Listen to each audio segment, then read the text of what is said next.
Good evening and welcome to Squirm Night, a 2018 election forum brought to you by Grassroots TV, Aspen Public Radio, Aspen Daily News, and the Aspen Times. I am Curtis Wackerly, editor of the Aspen Daily News, along with Allison Bektesh, Aspen Public Radio News Director.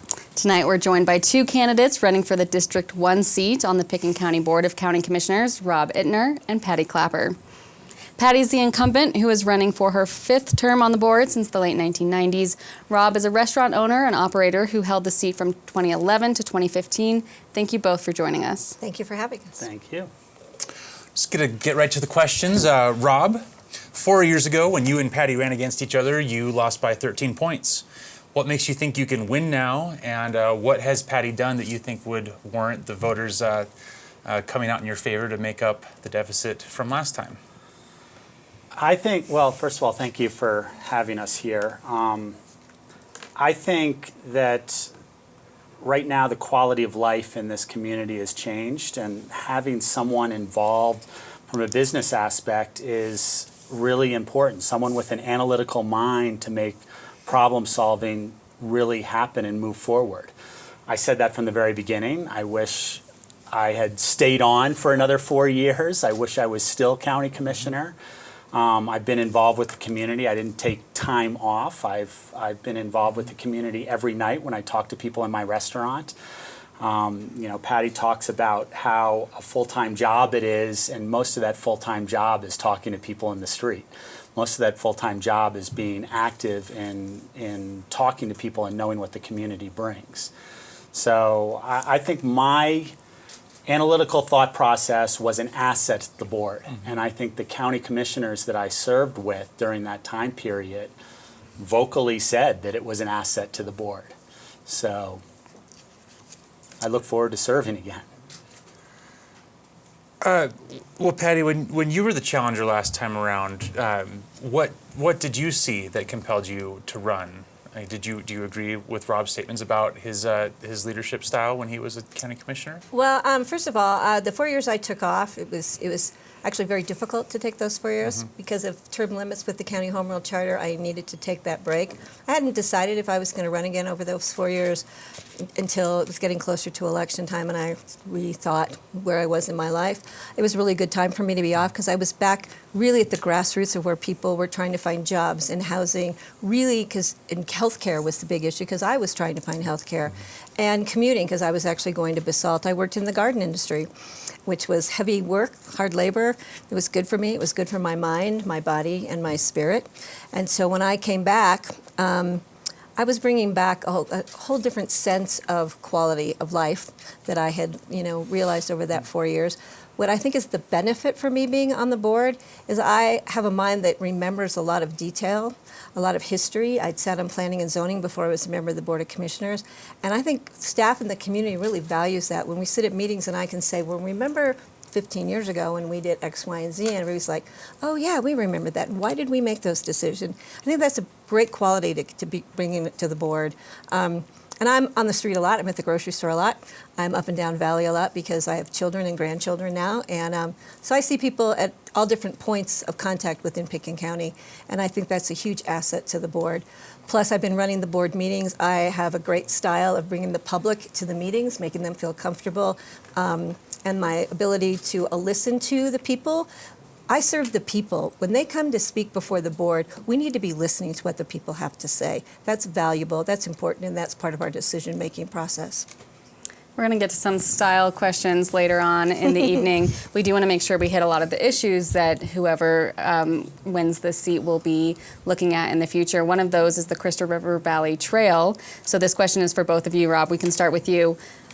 Do you support a trail through the Crystal River Valley, and which alignment takes preference for you? Well, I'll start by saying there's a lot of studies that need to be done still. Even Open Space and Trails have not set an alignment. There are problems with the riparian aspects of that river if you're crossing bridges back and forth. There's problems with the cost. They are already moving forward with the scenic byway of doing the upper part of the trail, so there's some of that that's already moving forward. I think there should be some studies done on what transportation is going to look like. These plans go out 15, 20 plus years. before there's actually going to be some brick and mortar built on that challenging part of the section. So there's a lot of process that needs to happen. So I'm in favor of some sort of trail up there. I'm more inclined to say, just as the Crystal River Caucus has said, that a road alignment makes a lot more sense at this point. But again, more information, analytical thought process is going to lead to a better decision. Patti, let's talk about that Crystal River Caucus, who I think there's been reporting that they don't feel like they're at the table as much as they should be. So what's your thoughts on if you support a trail in that area, and who gets to have the input during this time? Well, first of all, I need to be very careful because it's an issue before the Board of Commissioners. I don't want to breach ex parte conversation by talking about where the board is, and we have a resolution coming before the board on November the 7th at a special meeting that I asked to be held in Carbondale so the people who live down there will be able to attend the meeting and have public comment again. So I really can't go through the details because I would be in violation, and I don't want to put myself in a legal quandary. So let me see what I can say very carefully. The board has not made any decisions yet. We have given direction to staff. Decisions will be made on the 7th. We have not done any brick and mortar. We have not started any trail process at this time. We have to have a resolution with 2 readings, and we have to have more public comment. There are a lot of studies that we are commissioning now. We've learned a lot through the process, and I can say this. There's a lot of issues we learned about the riparian, the river quality and quantity and alignments and wildlife. And so those aspects will be moving forward throughout the Crystal River Valley regardless of whether or not a trail is built. And that's critical for people to understand and know. And a lot of that was because we listened to the people there, and those were their concerns about their lifestyle and their habitat and what's around them, their surroundings. So those efforts are going to move forward. We're going to have more monitoring of violations of the existing trails that are there, because we have a lot of people who run their dogs off leash, who violate the wildlife closures. And so we're going to gear that up in conjunction with the Division of Parks and Wildlife, the CPW, Colorado Parks and Wildlife, and with White River National Forest. So we're doing some really positive things in light of all the controversy that's gone on in that conversation. Because you can't speak too much to that, let me open it up to a more philosophical question then.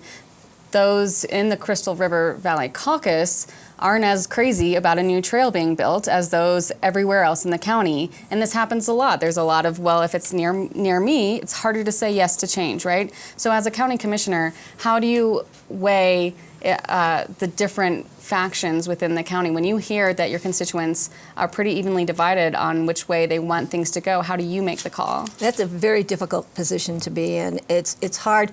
I like the more information. I like the diversity of the conversation, because I think at the end of the day we make a better decision. It's going to be tough. There's a lot of people who've stopped coming forward who want the trail just because they were beating their heads against a very, very stern brick wall.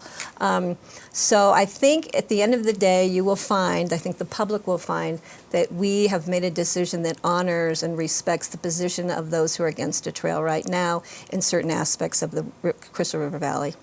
Rob, can I ask you the same question? When you served as county commissioner in the future, how would you take the opinions of a group who is most affected and weigh them against people who disagree with them, who still you represent? Yeah, we have a very unique community of people that are a good group of people that are very actively involved and vocalize their voice. And it's very easy to make a decision based on that vocal voice. And you know, John Peacock said to me, we both hired pretty much at the same time. I was hired by the electorate back in 2010, and he was hired by the county commissioners. But he said to me that, you know, governing is really a balance of having that passion and that drive and having some sort of reason and analytical thought process. It really relates to the fact that, you know, that facts are the fundamentals of the truth, you know, that sort of stuff. And looking at those facts to make decisions and really understanding, you know, that someone doesn't want something in their backyard. I'll give you a perfect example. I live at Lassay Court. I live in employee housing. The Beaumont is right behind it. The hospital owns the Beaumont. They want to develop employee housing there at some point in the future. My window would be facing that employee housing. I'm a huge advocate of employee housing, but do I want my bedroom window to be blocked by that new employee housing? Absolutely not. So where do I find my balance of saying we need employee housing, but not in my backyard? And there are a lot of issues where people make a lot of noise by saying not in my backyard, but the county needs to govern in a way with rules and guidelines, the land use code, those sorts of things, and make decisions that are just and fair and not feel like, that someone's going to bully them with various things. You bring up housing. Next question is about housing. Rob, you have made a lack of affordable housing contributing to a diminished quality of life a central plank of your campaign. What would you propose the county do differently that it's not doing currently in the affordable housing realm? This relates to probably the most heart-stringed issue within our community, which is this growth, no growth. And having data and reasonable thought to move forward on how everything affects quality of life. Quality of life is a term that I've been using through this campaign process. I think people throw it out for a lot of things. There's a lot of stuff underneath it. Healthcare, housing, all cost of living, the ability for businesses to survive that support employees, so the employees can survive, transportation, the RAFTA thing. But there are some things we need to get a little bit more aggressive with our employee housing.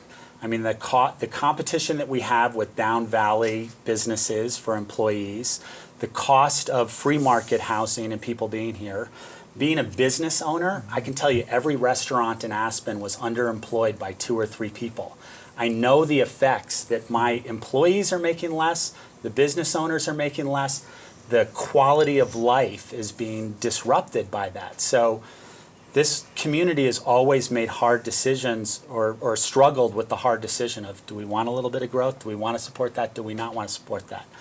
I think the Board of County Commissioners has made some hard rules in the past about the urban growth boundary and where housing belongs. I think there is some opportunities, maybe the Phillips trailer park from development down the future to have a little bit more density for employee housing in a tasteful way. Okay, Patti, can you tell me how you see the county's record on affordable housing, where that stands, and what else could be done? I'm very proud to tell you what we've done in the last 4 years. We've done amazing things. We've not only been purchasing, buying down units that go up for sale on the free market, buying down and using those for Pitkin County employees or people who work in Pitkin County, depending upon the need and where they're located. We, of course, purchased the Phillips Trailer Court after like a year and a half or 2 years of negotiating with about 30 family members. I was really, really strong on keeping the board on track with that. I thought it was very important. It was the last, what you'd call manufactured housing community in the county, was out there that wasn't owned by the owners of the land. The people own their trailers, but they don't own the land. So we worked really hard. It was 76 acres. We bought it for $6.5 million. We're in the process now of looking at the septic system, the water quality, what we can do there for the people who live there now, and what we might be able to do in the future. We've got some great ideas. I'm attending a conference. I spoke at the conference last year on manufactured housing. I'm going back again in December. As a participant, not as a speaker this time, because there's great connections for helping us find funding partners to come in there and really improve the quality of life for people who live there. It's critical. And the county also is in the process of working with Habitat for Humanity, the Roaring Fork School District, and Pitkin County, and doing an amazing net zero project behind the Basalt High School on South Side. It just went out to the first lottery. People are ecstatic. We had a lot of participants, of course, because people are waiting in line for housing. So we're very excited about that. It's now, we've done the infrastructure. We're starting to come out of the ground, so it's really an exciting project. So Pitkin County has done a lot over the past 4 years. We're also in the process at looking at our housing mitigation fee to try and get some money back into our coffers for affordable housing projects. So we're working on that as we speak. Question for both of you. What do you think about the proposal to split up APSHA so it is no longer jointly governed by the city of Aspen and Pitkin County? We'll start with you, Patti. Well, that's a conversation that's ongoing, again, as we speak. We haven't really had the opportunity to actually sit down with the city with the information that we need in front of us and discuss it. There were some issues with a member of City Council going out and trying to rally support, bringing it back, and the APSHA board being totally left out of the loop, which was totally inappropriate in my mind. Those people are volunteers. They put in a great deal of time and energy, and they should have been brought into that process from the get-go. I don't really know where it's going to go. I think APSHA needs changes. I think we all agree with that. There's a lot of issues that keep coming up daily. You know, it's a program that's been in effect for almost 40 years, way ahead of the time for anybody else in the country. And so it's time that we sit down and really reevaluate where we've been, where we are, and where we want to go with that program. So if it ends up at the end of the day that we split and go separate ways, then it's going to have to be a very well-informed decision. Before we go to Rob on that question, Patti, I want to stick with you for a moment because, as you mentioned, you're the board chair currently, Yes. and those relations between the county and the city have a lot to do with your leadership, and that's not the only time the county has felt like they were left out of the conversation. There's parking and traffic mitigation issues that the county felt caught off guard with. There's issues of approving or not approving county buildings or paying attention to a city recommendation for the size of the county building. What are you doing to keep up relations with the city, or do you feel that there could be some improvements currently? Well, for the 16 years I've been in office, we've been working on a relationship with the city of Aspen. It's been ongoing, and we're right across the street from each other. Come on, guys and girls, ladies and gentlemen. We've been working on it. So what I tried to do is, instead of having a meeting where we have PowerPoints and staff presentations and all that, let's have a meeting where we sit down, we have a meal, we have maybe a glass of beer and a glass of wine before, and we chat with each other, we talk to each other, we communicate on that level. I think that's the best way to get us back into some kind of a mutual agreement working relationship. It's been very difficult. It's really a tough one. And I'm really good friends with members of City Council, but we hold meetings with Snowmass Village that, you know, have been we've done really well. We meet with Basalt, we meet with Eagle County, Garfield County, Lake County, Gunnison County. You know, we meet across the board with these boards, and we meet on a regular basis with City Council, hoping that that would get a better flow of conversation. We're still working on it. So, Rob, maybe you can tackle both those, starting off with the APSHA split and your thoughts Thank on you. that, whether or not you think that that was inappropriate for a city council member to rally support, and just where you see the city-county relationship and what could be done. Well, there's a disbalance of funds, you know, so that's why I think the city is coming in and saying, you know, let's take our cash out of the pot and not put it together.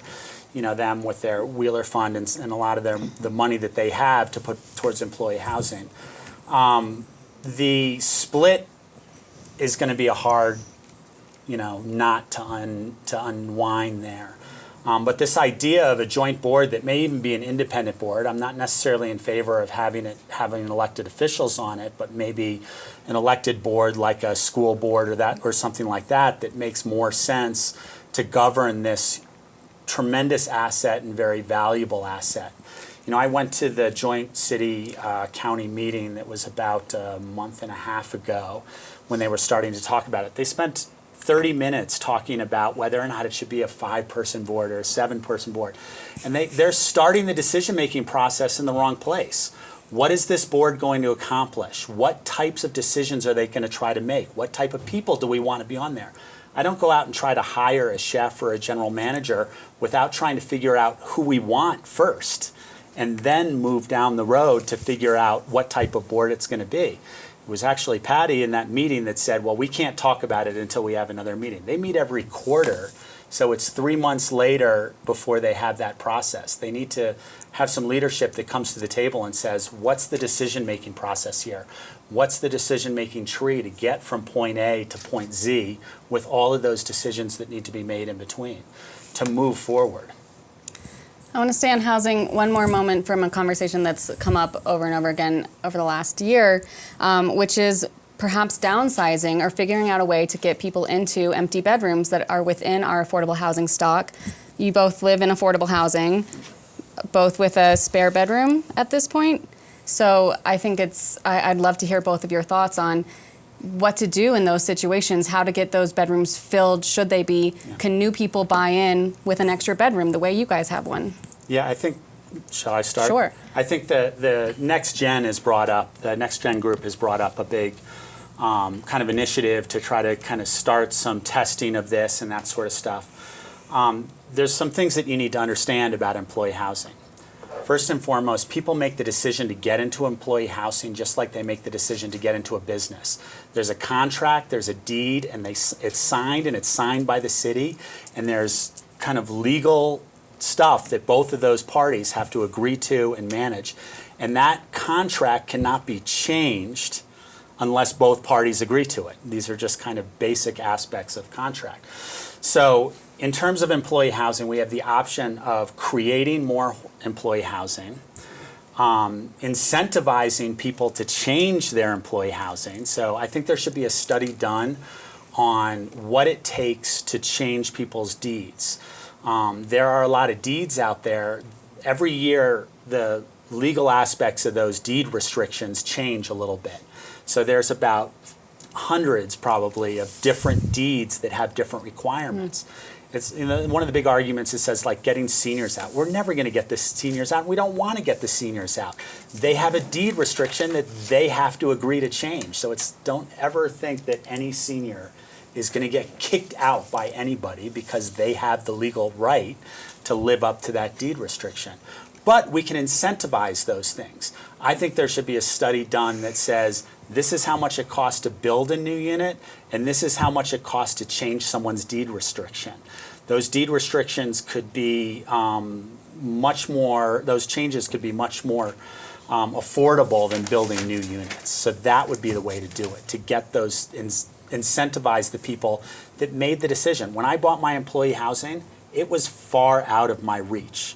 But I knew it was an asset that was valuable to me. So I sacrificed my quality of life to buy that and do that. So it's a trade-off, but that's the contract that I entered in with APSHA, and that's the contract that both parties have to honor. Thank you. Patti, you have kids. How do we make sure the next generation gets the same opportunities that the original affordable housing generation got? Well, first of all, you asked a question about extra bedrooms. Yeah. Well, in my 860 square feet, our extra bedroom is a closet. My daughter lived in it for many years. We bought our place having children, knowing we were going to have our children in that space. My children, I'm very fortunate, I'm very blessed, still live in the Valley. My daughter and her husband have been able to purchase in Glenwood Springs. They do the commute while my son-in-law does. My son and his wife are kind of roaming in the Carbondale area. It's difficult. It's difficult. That's why I'm looking at opportunities. What we did above the Basalt High School is perfect. And a young family with 2 children just want a 3-bedroom. That makes you really proud of an effort that you have worked really hard on. So we need to keep looking at those opportunities. When we as the county look to buy down free market units, we look at who we're going to house in those. Is it just going to be a single, or are we going to look at bringing our families who may be commuting from Newcastle, bringing them up into the Valley so their children can be here with their parents? So we keep that in mind at all times, because as part of a community, you need the diversity from the singles to the seniors to the young to the old and to the families with or without children. That's what makes our community so great, is the diversity of what I call, again, it's the minds, the bodies, and the spirits. Thank you both. Moving on to the airport, which is sure to be among the biggest issues you will face in the next term if you're elected. Do we really need to move this runway to expand it to increase the landing weight from 100,000 to 150,000 pounds? Does that strike you as something that is actually necessary? And Patti? I'll go first. I've been very involved in the airport for many, many years. When we did the extension of the airport years ago to keep what I call keep butts in seats, so that you didn't have to throw people off in the summer when it was too warm and you couldn't get the planes to take off with full payload. I think we're being there's some opportunities for creativity. We have a new consulting firm in, and we're starting to be a little more creative in what we might be able to do to keep local control, keep it so FAA doesn't have the strong arm at all times. And maybe the possibility of not changing the weight allowance at the airport, and how we can do that so that we can accommodate whatever the next generation wingspan may be, but we can look at the limitation of the big heavy jets that could come in if we change the weight limit. So we're really looking at that possibility, opportunity. Before we make a decision, I need to be very clear, the Board of County Commissioners, so the public knows, has not made a decision on runway or terminal at this point in time. We're still in the process. We would like community members to come out and be involved in our community committees. I know they've been involved in many, many years. We appreciate the time they put in, but we have a whole new process starting because it's a community airport. It is, it's a county airport, but it services the community. And we really want to have the community help us make the decisions of what's the right fit, the right weight, and the right wingspan. Rob, can you speak to this and talk about how you would keep this project in line with community values? So there's a lot of detail with the airport, and we could do a 2-hour show on it. I was on the Board of County Commissioners when we wrote the 2012 master plan for the airport, which was really the driving factor for the environmental assessment. The environmental assessment moved forward in 2015, right as I was coming off the board. I sat on the airport advisory board for that year, for 2015. It was a 3-year waiting process. That's what happened in the last 4 years, a 3-year waiting process for that environmental assessment to be approved and move forward through the FAA and the federal government. So the biggest thing to understand is that we operate under a modification to standard at the airport, that we are a certain class of an airport, and we have been granted a modification to standards for that. When we start to accept grant money, we have to look at whether or not they're going to still allow us to have those modifications to standards. It does not mean that any decisions have been made. I totally agree with Patti that the Board of County Commissioners will have a lot of control on that. We have just received a tremendous grant for an outreach, so that's where the big thing is going to be. That's going to be a year to an 18-month process of outreach to see what we need. We do know that our fleet is diminishing. We do know that the CRJ 700s by, they think, 2028 are probably no longer going to be in service anymore. There are future aircrafts and new aircrafts that we don't even know about that hopefully are more fuel efficient, quieter, and carry less and carry the same amount of passengers. Another issue is that if we do allow larger aircraft into our airport, the pilots, that there's a pilot's certification go up to 70, above 80 seats, you have a different classification of pilots. There's a tremendous shortage of pilots. That's what the airlines are most fearful about, and they will start to be competing against each other. This is an economic driver for our community. We need to make sure that it's a viable airport. And I think I was meeting with Bill Tomshish this morning, and the biggest economic driver will be during the off seasons, not during the seasons, because air traffic has not really increased during the heavy times. It's increasing during other times, which is an interesting statistic that I got from him this morning. So we've just been told we have 2 minutes left, and we're going to count those seconds very slowly. Of course, there's a lot of topics we didn't get to, so I think it'd be best to end on values. So if someone's watching right now, they don't know either one of you, and they have their ballot in hand, what would they choose if to most align with their values? So Rob, can I start with you? I got my voter guide from the Pitkin County Republicans yesterday who said to vote for you. I think that label has made you've tried to distance yourself from that label. Can you speak to your Republican values, or if you classify yourself as a Republican, and within that same 60-second answer, what differentiates you from Patti? Well, I'm a registered as an unaffiliated right now. I have been a Democrat. I actually worked for Bernie Sanders back in 94 and 96. He was mayor of Burlington while I was running restaurants there back in the late 80s.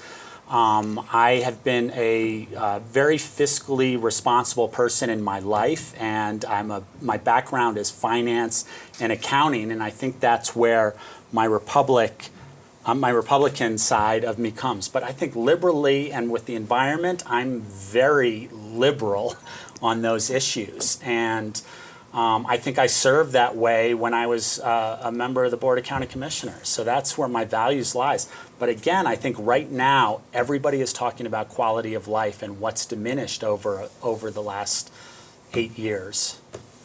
Patti, what are your core values? How do people communicate with you about how that matches their own? Well, I just had actually a Republican titled me as the people's people. In other words, I work for the people, I work hard for the people, I'm out where the people can see me, reach me, contact me, I get back to the people. I hold the community, I hold Pitkin County as a community that's amazing. We come here for the environment, but we rally. What happened at the Lake Christine fire, the rallying of regardless of jurisdictional boundaries, that's what this valley and this community is about. So I think people see me as the person you can see on the street and talk to, the person that's at the grocery store, the person that's at the restaurants, the person that's at the sporting events. They see me as one of them. They don't see me as an employer. They don't see me as a business person. They see me as the people's people. And I value that. And I think they value the effort that I've put in over all the years that I've served Pitkin County, how hard I work, and that when asked a question, I answer it. Real quick, you ask a question. You will have the opportunity to ask each other a question now. So maybe have a 30-second answer to that question. I don't have a question for Rob because I think Rob's statements stand for themselves. Okay, Rob, do you have a question for Patti? Are the Broncos going to make it to the Super Bowl? No, God, no. I was rooting for the Rockies there for a long time. Well, let's move to your closing statements and try and keep them quick. I'll start. I think that one of the most critical things in this election is that people actually get out and vote. That's the most frustrating thing that I've found over the years I've run for office. People say, oh, yeah, I'm going to vote for you. But you know what? They don't vote. And this ballot is difficult. It's 2 pages of very lengthy questions. So I don't want people to be frustrated. If you need help, please contact. You can call me at any time. I keep a sample ballot with me at all times in my pocket. I can go through the issues I've read the books. I can help people, not tell them how to vote, except maybe in one question, but advise them on the opportunities and what ballot questions mean. But people really need to get out and vote. That's critical. I also want to thank the community for their support in my campaign. I've had more people ask me for yard signs than I've ever had in my life. It's like I keep swapping them from one yard to another. People are really excited about my running for office again. People are really standing behind me, and I really appreciate all the support that I've received. And I really appreciate the support I'm receiving from my family, from my husband, Tommy, who's been standing on the street corner with the dog or multiple dogs, from my children, Trevor and Tracy, who are my co-chairs, and from my grandbabies that let me put their picture on my postcard, which is on 4,500 refrigerators as we speak. So, and I want to thank everyone for allowing tonight's event to go on, and thank you for being here with us. Rob. Well, I'd like to thank everybody out there in the community for being involved, and please go out and vote and tell other people to vote. I'm going to take a little opportunity in my closing statement to read some other people's words. And talking about the democratic value, I'm going to read the words from 3 Democratic past commissioners. First, the late Jack Hatfield, which supported me in the last election. The choice between Rob Ittner and Patti Clapper for me is an easy one. I served with both of them. There's no question that Rob Ittner has done a much better job representing the diverse Pitkin County than his opponent when she served. Rob has a vision, understanding, energy, focus, compassion, and the right values to continue to lead Pitkin County into the future. Bottom line, he's a fine commissioner, and as a result, I am pleased to support his candidacy. That was from 2014, but I just ran into Ruth today, and she must be still speaking to Jack because she said, we both support you in this election.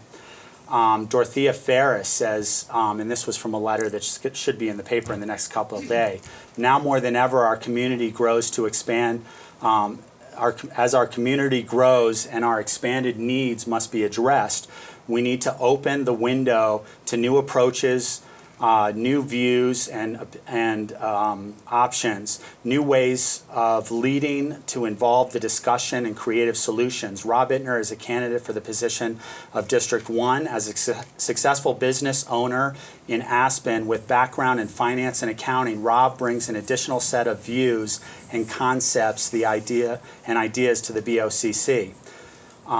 Again, a Democrat. The last is Michael Osley, who sent me an email. As former county commissioner who worked with both Rob Ittner and Patti Clapper, I have to endorse Rob Ittner as the most qualified candidate for county commissioner. Pitkin County's challenges are best faced by Rob Ittner's forward attitude and clear analytical mind as a community builder. So those are three Democrats that served as county commissioner and very widely respected by the community, all of which served with Patti and 2 of which served with me. We're out of time. Thank you.